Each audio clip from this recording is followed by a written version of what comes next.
I'm your MC for today, Chen Hong, the Director of NTU Journalism. We are very honored to have Director of AIT, Sandra Kirk, with us for a lecture at National Taiwan University.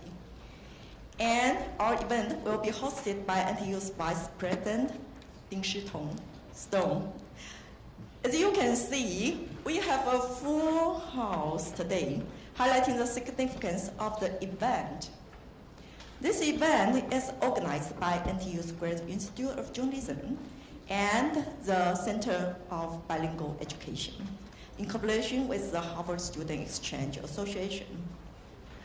We have many distinguished guests in the audience. So before we start the speech, let's have a group photo together. So that's the most important thing before the speech. So the photography, please prepare. So everyone prepare your big smile and look at the camera. Thank you.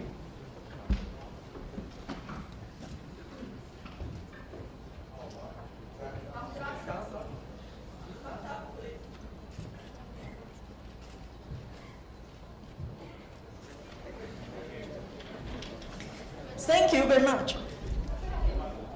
Okay. 3, 2, 1. One more. 3, 2. Yeah, at the time you show your smile, we have the VIPs from National Taiwan University. We have the 教务长王洪仁、国际事务长袁孝维。And we have the special guests from MODA, 数发部部长唐凤、次长阙和明、公共电视董事长胡元辉台湾微软的全球助理法务长施立成，同时也是台湾美国商会的会长。金庆国，华硕公司集团资安长、台湾资安主管联盟会长，还有简宏伟，我们前行政院资安处首任的处长。非常多的 VIP 我们来不及一一因为今天时间非常的紧凑We have a very tense schedule today. So now let's have a big welcome to our Executive Vice President Ding Shitong. Yeah, welcome to be on stage to introduce our speaker today. Thank you.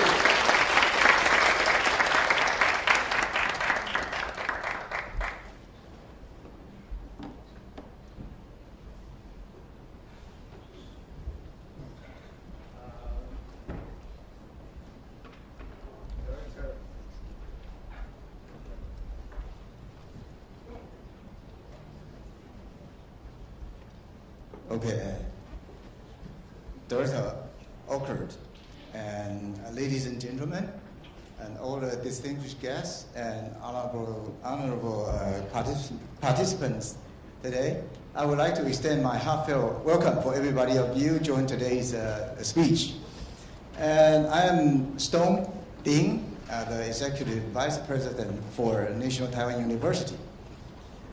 今天非常高兴来到这里。欢迎我们 AIT 的处长。台湾跟美国的关系呢，一直都是非常的紧密。那过去借由这个学术的合作、文化的交流，以及技术的合作跟产业方面的发展，我们有非常非常密切的这个台美的这个关系。那值得注意的是，今年在美国，它公布它的晶片法案，为了考量说提供全世界非常安定的这个半导体晶片。那也为了让产业的发展更加的健全，那所以他们公布了这个法案。那其实，在公布这个法案的时候，我们就了解说，美国大概对台湾也蛮尊敬的了哈。那他觉得说，我们台湾是在半导体的这个产业里面是具有非常关键的实力的这个国家，所以他就提出了很多希望能够跟台湾合作的这个面向。那其实我们校长陈文章校长在5月份的时候就去一趟美国，在8月份的时候又再去一次美国。那其实8月份去的时候，我们跟那个 University of Illinois System 签订一个 MOU， 希望能够合作的面向包含半导体，包含quantum technology， 包含其他的生医方面的研究。那所以其实有很多人才培育也好，或者是学术的交流也好，那甚至这个研究的合作也好，都放在 MOU 里面。那上礼拜我们的代表团代表台湾12所顶尖大学的代表团又到 Texas 去。这一次我们跟 Texas A&M 签立 MOU， 跟 University of Texas 也签立 MOU， 希望能够就不管是半导体的研究啦、人才的培育啦，或是针对这个华语文啊，或是针对生医啊，甚至 Texas A&M 的 University President 要求我们要跟我们的农业科技来做合作，所以也签订了这样的 MOU。所以其实两国的这部分的这个合作其实非常之多。那各位都知道说，在2020年，美国跟台湾签署了一个台美的这个教育 initiative。那个 initiative 是说，在全世界我们看起来，那台湾的中文教育是最优的地方。所以我们台湾的这个教育部跟这个美国讨论的结果，就我们开始成立所谓的优华语的计划，就是这华语 best。啊，那在这个计划底下，其实台大也做了不少事。台大在跟美国的6个大学合作，建立了这个华语文的，包含说我们把师资introduce 到他们那边去，那也把他们的学生请到台湾来学习这个华语文。然后呢，我们甚至呢在 University of Indiana 设立一个中心，就是希望能够介绍更多的老师到美国大学去帮忙做华语文的这个教育。那实际上呢 ，AIT 非常对台湾非常的帮忙，他们介绍了这个Fulbright EMI 的 program 来协助台湾，因为台湾政府在这个3年前就开始揭示了说，我们希望在台湾的这个双语教育能够做得更好，能够做得更快，所以 Fulbright EMI 的 team 就进到台湾来，现在有6个大学里面有好多的专家在协助我们。不管是老师的这个专长的 development， 或者是这个学生助教的这个培养等等，那对台湾的帮助其实蛮大的哈。那这些事情都要告诉大家是说，台湾跟美国跟台湾的关系非常密切，我们有很多可能的合作，不仅是在语文啊，不仅在科技合作、教育不仅在产业的合作，有诸多的面向，我们可以有这样共同的这个开发的这个结果。那我们其实今天呢，我们其实非常荣幸的邀请到Sandra 来到我们中间哈。各位知道说Director Oker 他其实开始的第一个外派任务就是到台湾来，现在呢在他 career 的中段又到台湾来当我们的这个 AIT 的这个处长，实在是莫大的缘分。他同时也是 AIT 的第一位女性的处长。所以他带来了除了30年的这个外交的经验之外，他也带来了非常女性的温柔啊、敏感啊，对我们台湾的这个人们的需求啊，有很多的考虑啊。所以其实这一点是我们非常 appreciative。那他除了来台湾之外呢，他也去过土耳其当过外交人员，去过纽西兰，去过澳洲去过这个很多的国家，30年的这个外交经验，来到台湾服务我们，让我们觉得莫大的荣幸啊。所以 Please join me to welcome Sandra.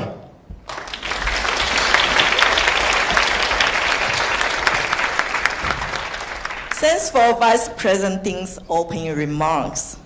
Now, please join me in welcoming Director Sandra Oker, who will be delivering a captivating lecture.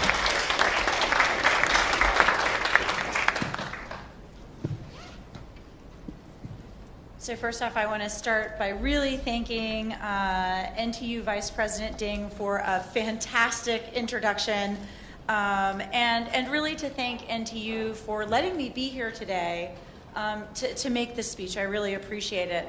As Vice President Ding mentioned, there are a lot of dignitaries in the room. I do want to really thank Minister Audrey Tang and AmCham Chairman Vincent Scher for being here today. A lot of what I am going to talk about includes things that I've learned from both of you, and so I'm a little bit embarrassed. I'm kind of quoting you and referring to you, so hopefully I won't get anything wrong. But to officially start, Vice President Ding, members of the faculty, students, good afternoon. Wuan, Daja Hao. It is a real honor to be here today, and I want to thank NTU for its long-standing partnership with AIT, which has helped to further the U.S.-Taiwan relationship through people-to-people educational and cultural exchange. I've made several visits to NTU since beginning my tenure as AIT director, and I have always been impressed by the hospitality of the community and the wonderful learning environment that you have built here. I first lived in Taiwan in the early 90s, just a few years after the end of martial law, and I am thoroughly impressed by Taiwan's democratic transition. It is clear there is a broad, nonpartisan commitment in Taiwan society that unites political parties, the private sector, civil society, and academia in defense of a free, open, and democratic society. Taiwan is indeed, as we so often say, a model of democracy. And university students and faculty played a crucial role in driving these changes over the last several decades. So it is really fitting for me to be speaking here today on what we could think of as the next generation challenges to democratic systems. Today I want to focus my remarks on cyber attacks and online information manipulation, a shared set of challenges that the United States and Taiwan can address together. But before I delve into that topic, I'd like to first outline how my work and that of our team here at AIT fits into this broader discussion. As you have all probably heard before, the United States enjoys a robust, unofficial relationship with Taiwan. At AIT, we work with our counterparts here in Taiwan to advance a shared vision of a free and open Indo-Pacific that is connected, prosperous, secure, and resilient. And AIT is working every day to expand our cooperation with Taiwan on our many shared interests and values. We will continue to support Taiwan's meaningful participation in the international community, and we will work to deepen our economic ties, all consistent with our One China policy. Just this year, the United States served as the Asia-Pacific Economic Cooperation host economy, and we witnessed up close and personal Taiwan's meaningful contribution to APEC ministerials and other important meetings throughout the year, including during the APEC Leaders Week in San Francisco last month. Taiwan played a truly significant role in a series of APEC events this year that were focused on digital innovation, technology, and entrepreneurship, and has worked closely with other APEC economies to help reduce the digital divide and encourage economic growth through digital transformation. We encourage Taiwan to continue to play this role in APEC and other fora. So since I first lived here in the 1990s, which I know was a long time ago for those of you who are not sitting in the front two rows, the U.S.-Taiwan partnership has steadily deepened. And at the same time, the United States and Taiwan face a regional and global landscape that is more challenging and more complex than ever before. As President Biden noted during his meeting with President Xi Jinping on the margins of the APEC summit in San Francisco, the United States and the PRC are engaged in intense competition. But the world expects the United States and China to manage this competition responsibly. The United States will always stand up for its interests, its values, and its allies and partners, including Taiwan. U.S. support for Taiwan remains rock solid, principled, and bipartisan, and that support is entirely consistent with our One China policy and long-standing commitments. We firmly believe that the U.S. commitment to Taiwan contributes to the maintenance of peace and stability across the Taiwan Strait and helps create a more stable and resilient region. A key focus that I have for AIT's cooperation with Taiwan is the urgent need for both of us to more effectively counter cybersecurity threats. Cybersecurity is among our top strategic goals at AIT because it lies at the nexus of national security and economic security. Cyber attacks worldwide are growing in both scale and sophistication as cyber criminals adapt their strategies and tactics to disrupt networks, steal intellectual property, and conduct cyber espionage. It is no secret that critical infrastructure and prominent companies in both the United States and Taiwan have been and continue to be the target of cyber hacks, data breaches, and ransomware attacks. Taiwan is both a key node in the global ICT supply chain and an important physical link in the network of undersea telecommunications cables spanning the globe. and has also become a test bed for cyber intrusions from hostile actors. As Taiwan Minister of Digital Affairs Audrey Tang has noted publicly many times, Taiwan is subject to significant counterattacks, including a campaign of highly coordinated, multifaceted attacks targeting Taiwan's civic infrastructure, amounting to a potent mix of cyber manipulation and interference. These malicious activities have the goal of not only disrupting day-to-day life, but also hollowing out democratic institutions and carry the threat of future escalation. Taiwan primarily faces cyber threats from one state actor, while the United States is subject to cyber threats from a variety of state, non-state, and criminal actors. The ransomware attack against Colonial Pipeline in 2021 resulted in a 6-day shutdown of the pipeline network that supplies more than half of all the liquid fuel used on the east coast of the United States. The SolarWinds hack in 2020, which was attributed to Russian-based hacker groups, impacted thousands of organizations globally, including many U.S. government entities, and triggered a large-scale supply chain disruption. And the WannaCry ransom attack in 2017 targeted Microsoft systems, resulting in billions of dollars in damage to organizations over 150 countries. It even caused TSMC to temporarily halt production at several of its facilities. The fact that the United States and Taiwan share this common challenge makes it even more important that we work together as partners and learn from each other to bolster cyber critical infrastructure and societal resilience. Stability, safety, and security in cyberspace are critical to societal resilience. Understanding this principle, the Biden-Harris administration is taking key measures to prioritize and elevate cybersecurity in the United States and with trusted partners, including Taiwan. In March of this year, the administration launched the 2023 National Cybersecurity Strategy.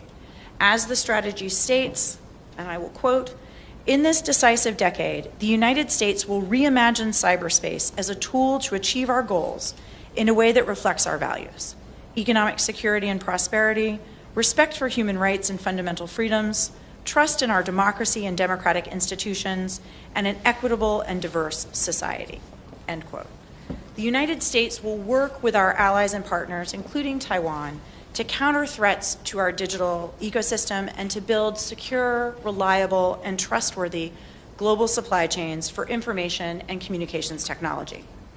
As the United States and Taiwan both work to safeguard public and private data and networks from cyber threats, I am proud of the work we have already done together. We are working together to prevent and investigate cybercrime, to provide capacity building training for Taiwan cyber professionals and policymakers, and to build bridges between U.S. and Taiwan industry. In November, we jointly hosted a global cooperation and training framework workshop on human rights in the digital age, including discussions of how to promote cybersecurity and counter malicious cyber activity. Cyberspace is truly a multi-stakeholder arena, and that's why the U.S. Department of Commerce is also prioritizing cybersecurity through public sector engagement. Colleagues at the National Institute of Standards and Technology, or NIST, who recently visited Taiwan, are in the process of updating NIST's widely adopted cybersecurity framework to version 2.0. This framework provides guidance to industry, government agencies, and other organizations to manage cybersecurity risks. It is a voluntary framework, but it's not just for large-scale critical infrastructure providers. Organizations of all sizes and types throughout the world can use the framework to better understand, assess, prioritize, and communicate their cybersecurity efforts. Just as in the United States, I believe that here in Taiwan, robust industry engagement is essential to ensuring that cyber policies reflect the full expertise of all the key players in cyberspace. Private industry possesses many of the most advanced capabilities and tools to address and mitigate cyber risks, as well as first-hand experience in protecting public and private networks, including critical infrastructure. Taiwan can leverage all of these capabilities by involving private industry in the policy-making process, which will further ensure that industry players are fully committed to cyber policies once they are put into effect. In this way, Taiwan can best fulfill President Tsai's stated mandate to enhance the island's cybersecurity resilience. And I'm going to now take a drink of water because I've been talking for a long time.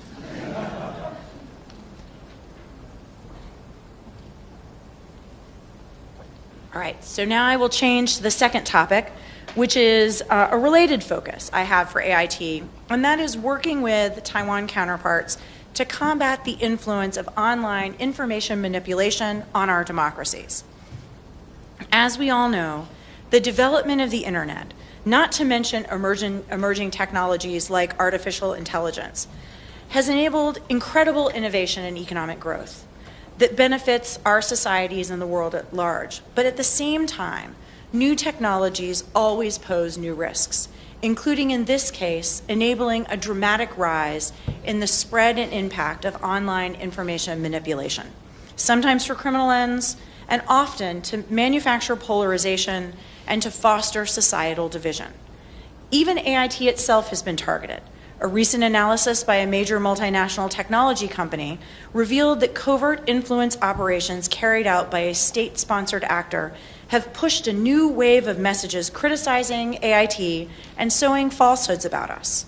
Some of the same cyber actors who target our critical infrastructure and private sector networks also manipulate information online to harm our democracies. Information manipulation is not simply a matter of public diplomacy. It is a challenge to the integrity of the inherently global information space as well as a security issue. As open democratic societies, the United States and Taiwan are on the front lines as we grapple with the spread of disinformation, a term we use to describe information that is intentional, harmful, and false, and propaganda, particularly as foreign actors seek to use social media and emerging technologies to manipulate public discourse, to divide the public, to sow discord, influence our elections, and essentially undermine the confidence in our democratic institutions. This threat is particularly worrisome in the context of democratic elections, the treasured process by which free societies choose how and by whom they would like to be governed. The United States, Taiwan, and many others have witnessed how intentional manipulation of information can undermine people's faith in the democratic process and in democracy itself. Without public trust in free and fair elections, the ability of our democracies to thrive is at risk. And that is why the United States, along with Taiwan and many other partners around the world, participated in the Global Declaration on Information Integrity Online, which seeks to counter the erosion of accurate, trustworthy, and reliable information that people can access. Information manipulation contributes to the weakening of democratic engagement and hinders open public debate on important issues that affect all of us and that are crucial for democracies to thrive. Access to diverse and reliable sources of information, and ultimately a shared set of facts, is essential for a well-functioning society. This enables people to form opinions, hold their leaders accountable, and actively participate and feel ownership in the community and the world around them. As Minister Tang has noted, information integrity is the cornerstone of trust, whether it's identifying an individual, an organization, or a document. And building this digital trust is an urgent task for leaders and policymakers. It's vital for the survival of the digital industry, a robust civil society community, and indeed the longevity of our democratic institutions. There is no better time to have this discussion and to have reliable information than during election season. As Taiwan gets closer to its elections, I want to emphasize that the United States has deep confidence in Taiwan's electoral processes and democratic system. We believe it is for the Taiwan voters to decide their next leader, free from outside interference. And as I have said many times before, the United States is not taking sides in Taiwan's election. We do not have a preferred candidate, and we know very well that we do not have a vote. U.S. policy on Taiwan will remain the same regardless of which party is in power. We support Taiwan's vibrant democracy and look forward to working with whichever leaders Taiwan voters elect in 2024. I firmly believe that democracy is the form of government with the greatest capacity to safeguard human rights, fundamental freedoms, and the dignity of every person. as well as to advance peace, prosperity, and security globally. Democracies are best able to serve those functions when there is an environment of free and open exchange of information and ideas. Disinformation has the potential to drown out these vital discussions, misshape beliefs, and misform policy preferences. Information manipulation can instigate violence, erode our trust in media and public institutions, and affect whether or even how people exercise their right to vote. And as a result, effectively ensuring information integrity is essential to protecting our democracy and upholding our national security. Addressing the challenge of information manipulation will require the efforts of not only officials, but all of us who have a stake in this issue. Companies, non-governmental organizations, educational institutions, the media, and perhaps most significantly, an active and informed public. It is critical for multiple stakeholders to continue to find ways to share information, best practices, and lessons learned. Civil society and the academic community are well placed to help identify and expose trends in information manipulation and to offer technical expertise on the ever-evolving methods used by hostile actors. To that end, the United States will continue to support efforts to strengthen civil society and media literacy in Taiwan, in the Indo-Pacific region, and beyond. These efforts involve a wide range of partners and stakeholders: officials, media, private sector entities, educators, civil society organizations, all of us working together to ensure everyone has the tools and skills that they need to think critically about the information they consume and to make informed decisions. Through these global efforts, we can effectively raise public consciousness and awareness about information manipulation. A public that is more media literate is able to better assess the validity of the information it encounters through various media sources and to make well-informed decisions. Given all this, we must continue to work together to identify and bring attention to attempts to manipulate information to harm our societies. We must continue to collaborate as partners to bolster resilience and to counter cyber attacks. We must support one another in these critical areas because that is what partners do. We work together to confront shared challenges and to identify solutions. We look forward to working with Taiwan in the spirit of partnership on these issues. Thank you again for the opportunity to speak with you today. Thank you. 谢谢大家.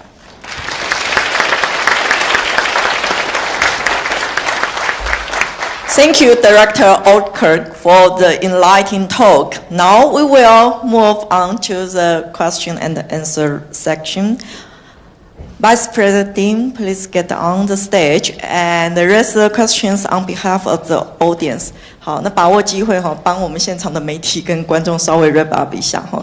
第一个非常感谢哈，我想Director Oldkirk 第一个哈，他提到哈这个美国跟台湾有非常坚实的，即使是 unofficial 的关系，好，肯定台湾的民主。第二个好。那个 cyber resilience 这个是非常非常重要的议题，然后它需要多方合作。那第三个就是怎么样合作对抗假讯息。那在这边我想跟台湾的我们的数发部其实有非常好的，还有我们的民间的各个 stakeholder 有非常好的合作关系。第四个针对选举，我想 Director 再次强调美国不选边站，支持台湾的民主体系，然后也深信。台湾的我们长期下来努力的民主的成果将可以继续维持我们自由开放的环境。好，谢谢。Now let's move on to the Q&A section, please. Okay, before this speech, we actually collect questions from the audience who registered for this today's event, and we have collected several questions to ask Sandra. So I hope that you answer truthfully. Well, I have 2 waters here, so I should be ready to go. Okay, let's prepare the truth serum first. So the first question actually is from me. Personally, I just have one question, so anyway. So over the past 3 years of your term, the U.S. and Taiwan relations have remained quite strong and continue to grow. And in your view, what would be the key point that then we have so to kind of ensure this kind of relationship? So thank you very much for that question. I think first off, over the past 3 years since I arrived here, our relationship at the very beginning was already at a very high level. So I can't claim credit for doing anything to improve it. I think we have, between the United States and Taiwan, an alignment of values and interests that is very natural, it's very complementary, and it's very strong. We see that for sure on the economic front, where we really do have a complementary, sort of mutually beneficial economic relationship. I think we see that in politics. Support for Taiwan is one of the only bipartisan areas of consensus in Washington. It's a precious thing to have, and Taiwan really does have it. So I think that we're in a very natural place, and AIT works hard to nurture that. I really do firmly believe it will continue to grow. 所以他认为说，双方先找到共同的兴趣跟能力，然后可以 align 我们彼此之间的 interests. But do you think that I actually listened quite carefully. You mentioned 6 times democratic system, democracy. Do you think that democracy has anything to do with the both sides relations? Oh, absolutely. So when I say we have an alignment of values, that alignment of values is founded on the fact that we have a mutual appreciation for and support for democracy. Democracies get along well together. Democracies have a common set of values, a common set of definitions and understandings that we all work within. How about higher education? Because I know that in the U.S., you provide really good quality higher education, and a lot of our faculties actually are graduated from the U.S. For instance, at NTU, National Taiwan University, about 55% of the faculty members get their degree from the U.S. university. Do you think that has anything to do with these two sides of relations? I think it does. So first off, I'm going to say I bet I gave visas to some of the NTU faculty, because when I first worked in Taiwan in the 90s, I was a visa officer. Probably I interviewed, and it was a fantastic experience. But Taiwan today is the 6th largest source of foreign students in the United States. It's been a top 10 source of foreign students in the United States since I worked here in 1992. So it's not just the NTU faculty, it's all over Taiwan. So many people have gone to school in the US, or if they haven't, their aunts and uncles, sons and daughters, cousins. There's a great familiarity with America here.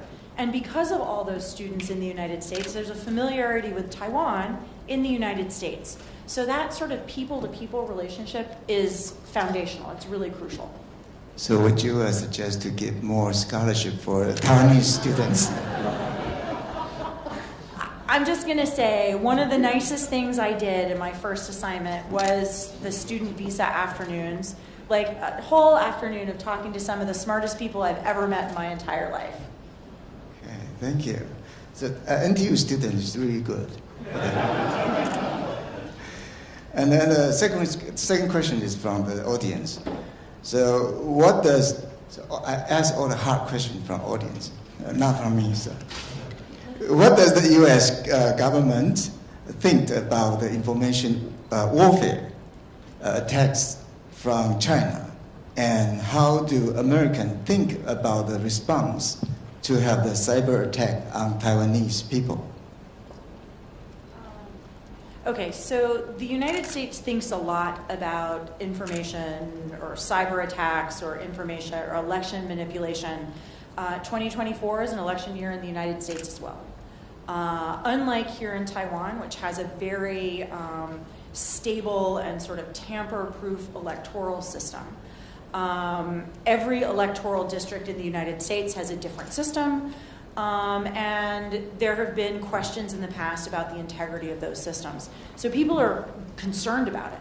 I think, though, Americans, like everyone else, they look first through the lens of themselves before they think about other places. So when we think about information manipulation in the United States, we think about information in the United States being manipulated, and lacking some sort of giant problem in Taiwan.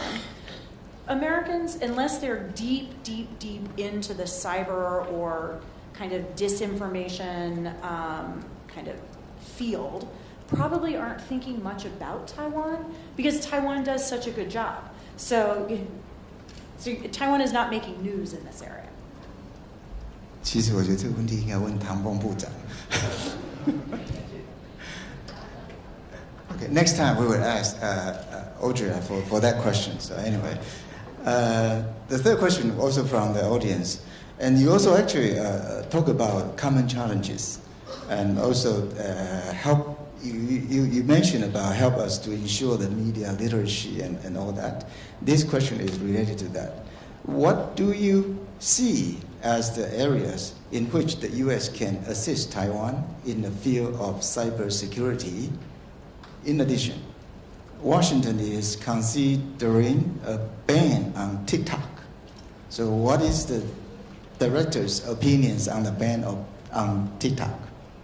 Okay, so I will do TikTok first. So here's my phone. This is a U.S. government provided phone. I've never been able to put TikTok on it. So, and you know, as you all know, probably anyone who's ever looked at my Facebook or Instagram, I have children that are kind of university student, graduate student aged. I think as a responsible parent, I have encouraged them not to post things on the internet that they wouldn't want their future employer to see. You know, this is, I'm sure all of you in the back, you've heard your parents say the same thing too. Please don't do it. No pictures with big parties. But I think TikTok and other sort of social media platforms, apps, you know, the reason why TikTok can't go on a US government device is because it doesn't provide the sort of information security, information assurance that the U.S. government is comfortable with. We have certainly seen, and I'm going to go very far afield, we have certainly seen that U.S. soldiers, Russian soldiers, Ukrainian soldiers, in places far from home have had sort of like fitness apps on their watch, and their enemy has been able to figure out where they are because they've looked them up on Strava or some other sort of like Fitbit kind of thing. So we think, and I would say, you know, even people who are older than traditional students think of these devices as harmless entertainment, or it's a way to help you, you know, count your steps. But if the data isn't secure, if you don't know where it's going once your phone or your watch or your ring collects it, people who really who do not have your best interests at heart can harvest that data, and they can use it on the battlefield, they can use it to collect information about you that blackmail you for it, they can steal your bank account information. So really having data integrity and really knowing where your data is going is important. This is something that we do work with Taiwan on, and I would say it's not just the United States assisting Taiwan. Taiwan also assists the United States. This is very much a peer relationship where we learn from each other. You know, we have teams that compete with each other at sort of hackathons. Sometimes Taiwan wins, sometimes the United States wins, sometimes other people do. The technology firms compete with one another, they collaborate with one another. Our law enforcement communities are engaged in deep conversations about how to collect evidence to prosecute cases about online scams and other cyber-enabled crimes. So I think there's really just a full spectrum level of cooperation. Okay, so it actually goes both ways. Not only the U.S. can help us, but we can help them too. We have Audrey here. Your job. Okay, the next question is from the audience too. What is the U.S. policy on Taiwan as we approach the People Republic of China's political military establishment's milestone years of 2027 and 2035? Will the United States be forced to abandon Taiwan? When interests with China take precedence? I will say the answer to that is no. So the U.S. policy towards Taiwan, the U.S. sort of one China policy, has persisted now for decades. The policy is not changing. It has bipartisan support.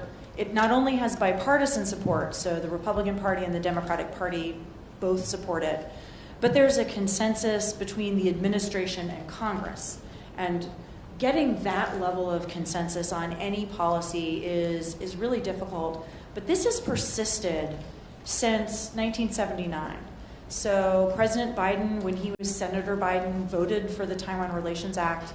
We had Senator Markey was visited Taiwan not long ago. He also voted for the Taiwan Relations Act. So there are people, at the highest levels of the U.S. government who were involved in drafting the law that is the sort of governing legal document for AIT's existence and the unofficial relationship that we have here. So I think that the policy has withstood a lot. It's withstood a lot of change over many decades, and it can withstand more. Okay, thank you very much. But a moment ago, you were talking about the U.S. support to Taiwan is rock solid. Is it still stand like that? Yes. Yeah, it is. I mean, I cannot think of a single other policy in Washington that is as strongly supported by both parties, by both the administration and the Congress, and that is popular with the American people. Which is fundamentally what makes a policy durable. Okay, thank you. The next one is from the audience too. As the first female director in AIT history, what are the advantages and disadvantages of your roles? Is there any advice for future female diplomats based on your experiences? Does this mean we're moving to the easy questions now? I don't know. There are still several of them. Okay. So yes, I am the first female director in AIT history. I'm sure I will not be the last. But being the first gives me the ability to be creative, to do things that are not exactly the same as the people before me have done. No one is going to confuse me with my predecessor. They look at me and they're not like, oh, that's obviously Brent Christensen. So it gives me some creativity to do different things because, quite frankly, I look different. And coming up as a professional woman over the course of the last 30 years, I have become very comfortable with looking different than the other people at the table or in the room. So, and in fact, this is a conversation that I've had with women in the American Diplomatic Service before. In the 1990s, in the early 2000s, somebody like me was the only person who looked like me who sat at the table. I was lucky. Sometimes I didn't get to sit at the table. I sat like on the side, against the wall. And so I'm used to being kind of singular. Now, it's a good thing that there are more women in diplomacy, more women in professional life, but that feeling of being alone, I don't know if in Taiwan you have the game where you play which one of these is not like the others. Professionally, I was the one who was not like the others for like 2 decades. So I think that getting comfortable with being visible is something that's probably going to be weirdly harder for young professional women today than it was for people of my generation, because we had no choice. There was no group you could hide in. You were always, the woman. In fact, the first year that I worked at AIT's visa office, I was the only female visa officer. And I was the only female visa officer I think they'd had in a number of years. So when someone got refused and they were asked, who refused you? They said, nigga nuda.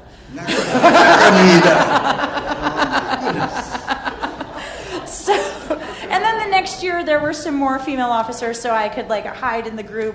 But yes. I'm very used to that. And I think, it's not necessarily bad because at the beginning of your career, it makes you feel very awkward to be singled out.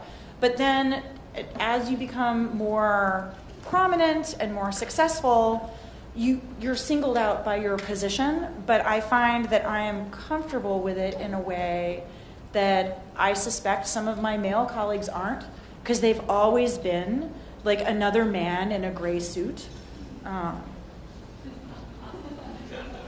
So now the next one will be a serious question, because the woman become more and more powerful.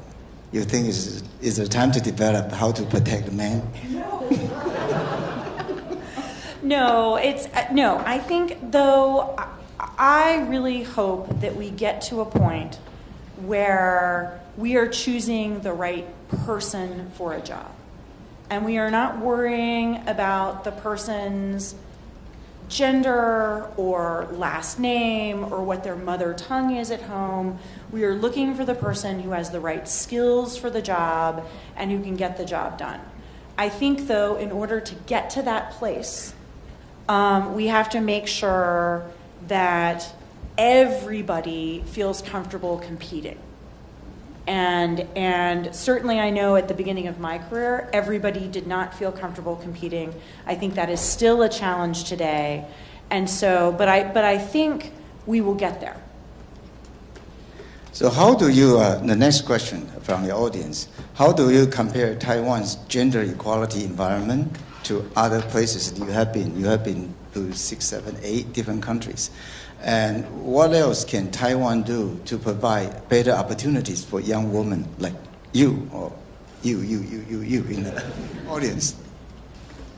So I will say, I think Taiwan has done a great job on female political participation in particular. Obviously, the president of Taiwan is female. The percentage of legislative UN members who are female is the highest in Asia. It's one of the highest in the world. There's, I mean, it's the rare magistrate or mayor that I meet who's not female. So I think in some areas, Taiwan has done really well. I will admit, though, when I go to sort of like business type meetings, tends to be pretty much entirely male. So clearly there are issues in society where women have found a lot of success in some spheres. Politics is one of them. The government is another. The civil service appears to be very friendly to women, judging by the number of successful women in the civil service. Universities as well, lots of women. So I think that, Taiwan is an example for the societies around it. In many ways, an example for the United States. Many of those ratio numbers are better here than they are at home in America. At NTU, there are 2 female executive vice presidents, only 1 male executive vice president. And while they are having fun out there, they asked me to host this talk. So we need to be protected too. I wouldn't go quite that far. I will say though, so at the beginning of my career, like I said earlier, I was frequently the only woman in the room, or then the only woman who was sitting at the table, not against the wall. And I have been to a couple of meetings here where the entire AIT side coincidentally was female, and the entire, so Taiwan side was also female except for like one guy. And you could see he was looking a little uncomfortable, and I remember just thinking, welcome to my world. Because like I said earlier, I think it is important that everyone be able to stand on their own 2 feet. Like, everyone should be in that room, whatever the room is about, because they add value to the discussion, because they have something to bring to the table. And, you know, I think there is some discomfort in being the one who doesn't look like everybody else. But it also, in many ways, makes you stronger and more confident because you know you're there for a reason. And I think that is true of, you know, regardless of who you are, you know, you should feel confident that you've been invited to join whatever event it is or meeting because you add value. Okay, the next question also from the audience.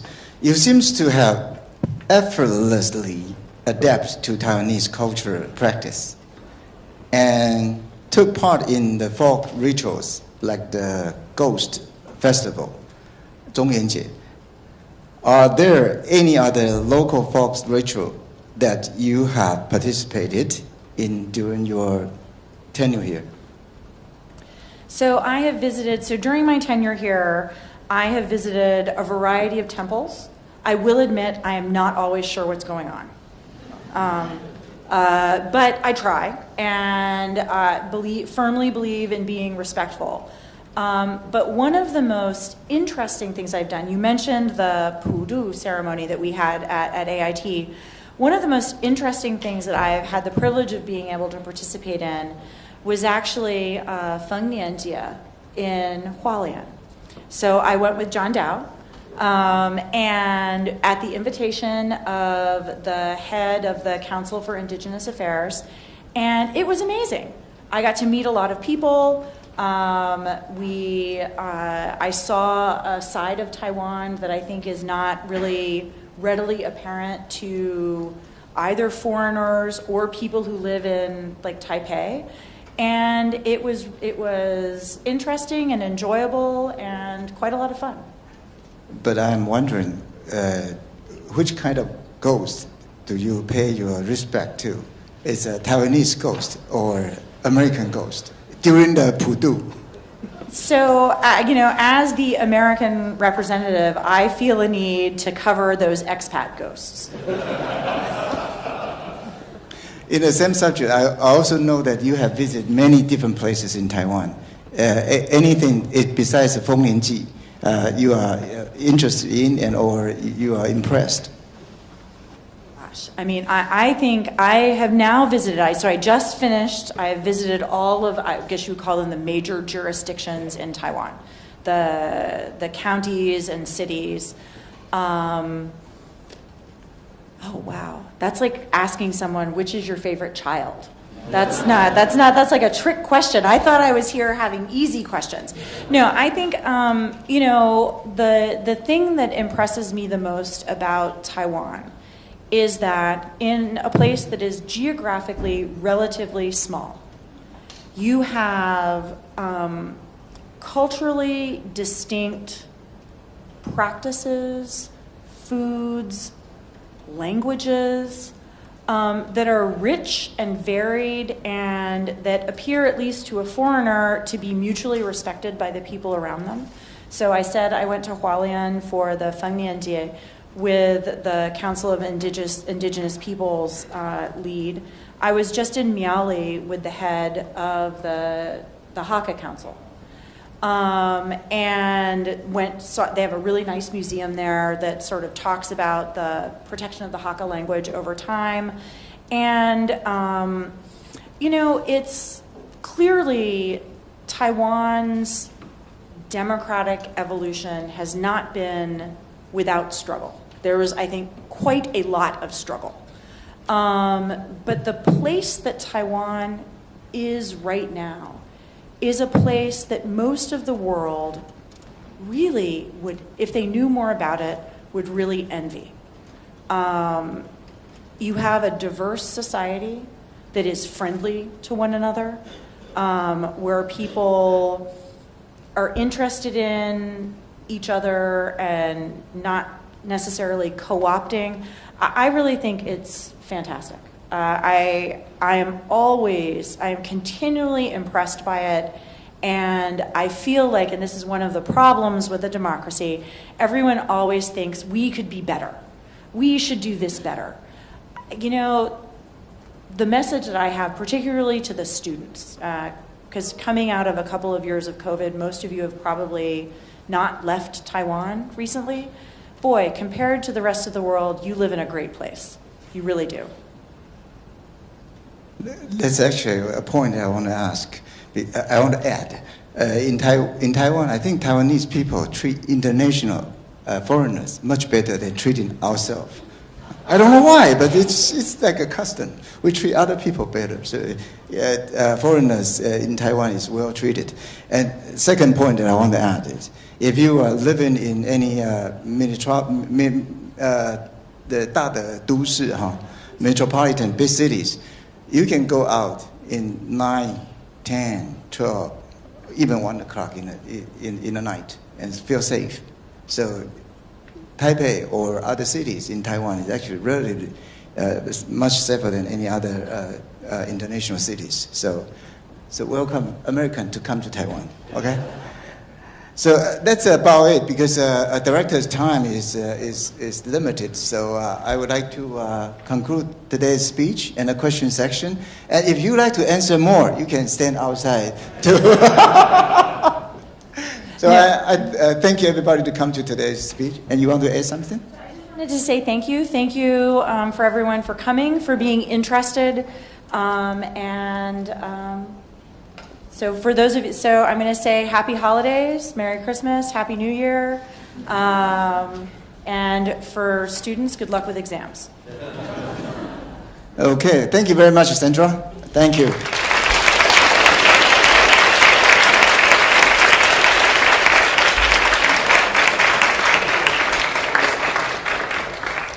Thank you, Director Okirk, and thank you, our Executive Vice President Ding Shitong, for the entire talk and Q&A section.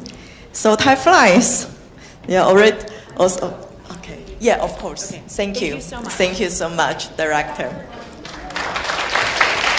Well, it's time to draw the event to a close. So on behalf of the organization team, I would like to express our sincere gratitude for your participation and enthusiasm.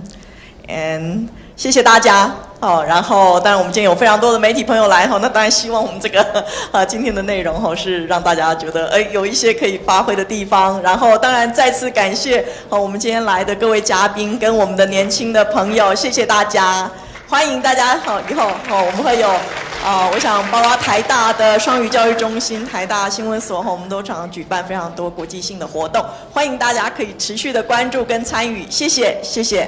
祝大家平安。好，然后刚刚校长也讲了哈，那个 Director 也讲，祝大家尤其是年轻人期末考顺利，谢谢。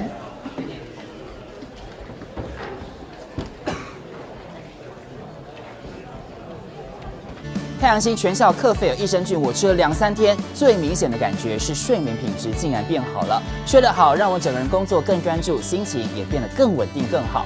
因为太阳星全效克菲尔益生菌，才让我认识到克菲尔益生菌，它是由多支菌种的益生菌所组合而成，不仅能够维护消化道机能正常运作，还拥有多种有益健康的保健功能，相当强大。你知道吗？有台大教授专门研究它，称它是神仙的礼物。上千篇的国际研究证实，克菲尔益生菌不仅帮助肠道健康，肠道菌透过肠脑轴影响全身器官，所以维持肠道菌丛的平衡是解锁身体健康、精神健康的钥匙。对帮助睡眠、维持好情绪真的很有感。也因为这不是药，有季节敏感、代谢困扰、关心恶性细胞风险的好朋友，选择太阳星全效克菲尔益生菌，做好日常的保养，身体健康没负担。每日克菲尔，时刻美好 ，Good Feel Feel Good， 请上快点购健康下单，输入推荐代码有额外的折扣。